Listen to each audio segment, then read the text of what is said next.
October 19th, 2016.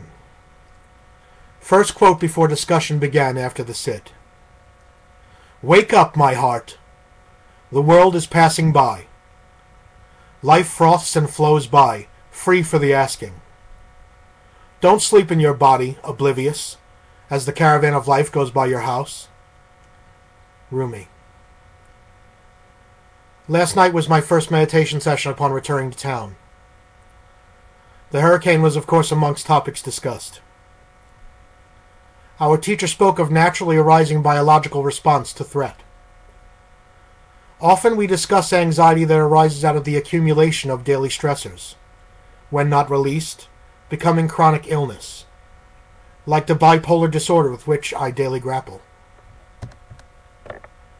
Several of his students and patients had said to him they were frustrated with their inability to master their anxiety as the storm loomed, fell, and departed. They found their meditation practice could not free them from its grasp. He smiled and laughed as he recounted, saying to them, "Meditation is a tool to process these natural impulses. Don't fault your practice or yourself for experiencing what evolution has crafted us into as beings. It's not like being uncomfortable in a crowd," he jested. It was a legitimate threat. Our third Tuesday of the month is free-form meditation, upon awareness itself, or what he calls meditation that is not meditation. We are encouraged to enter the place between effort and effortlessness.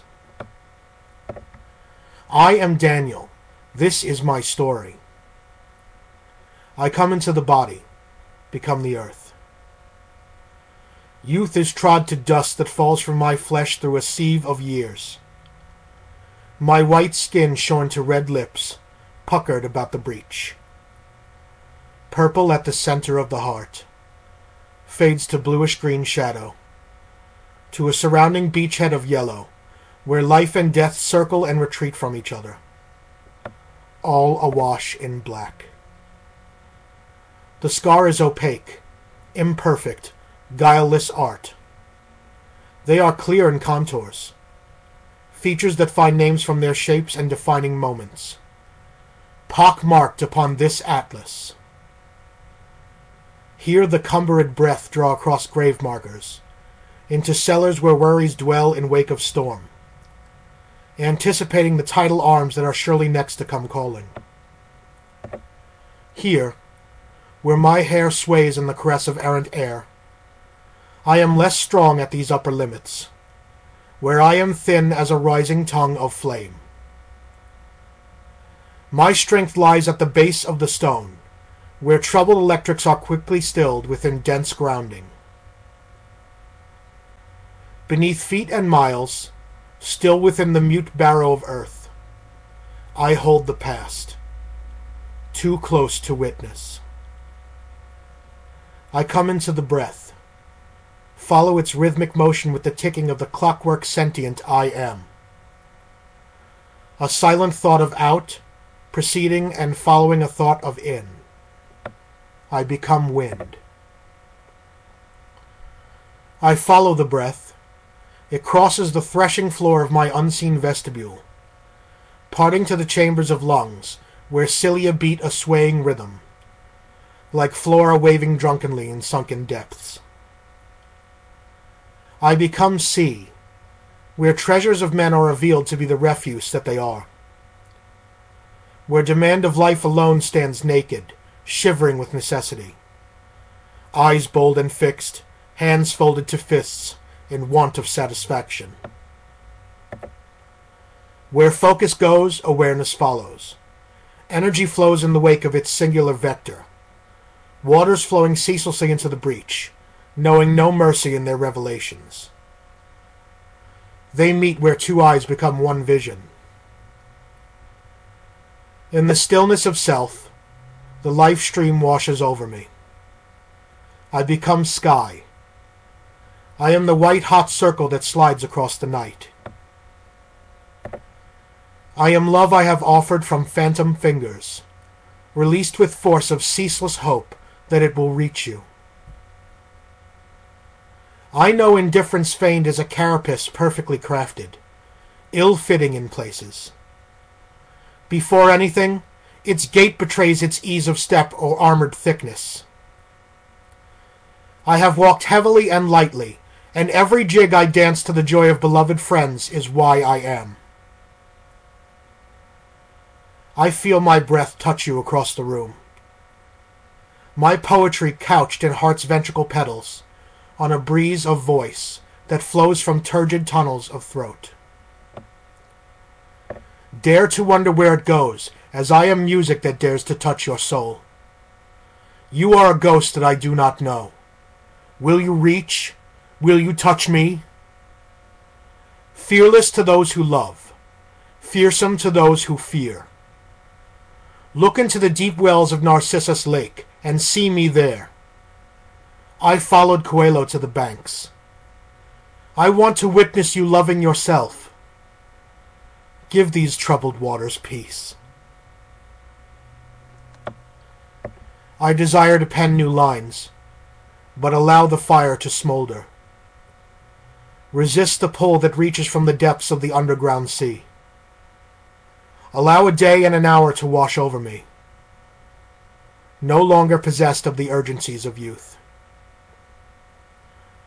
My weapon is the weeping broom, the broad conch of ear that gathers and holds, the narrow eye of thread, the closed mouth of God.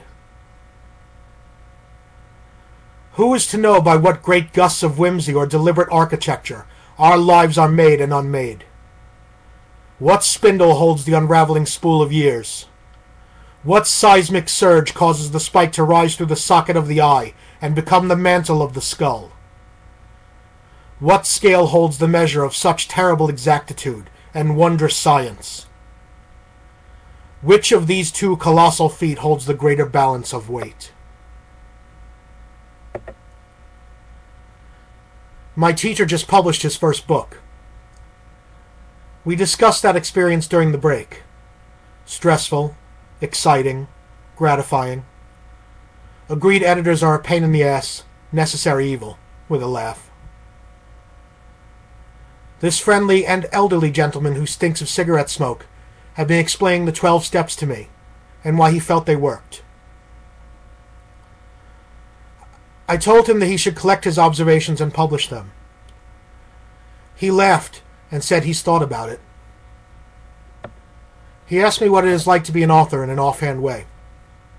I said, "How you must have suffered getting accustomed to me, my savage, solitary soul, my name that sends them all running, for me who goes in singing with a sword among defenseless men, prisoner among growing shadows and trembling wings.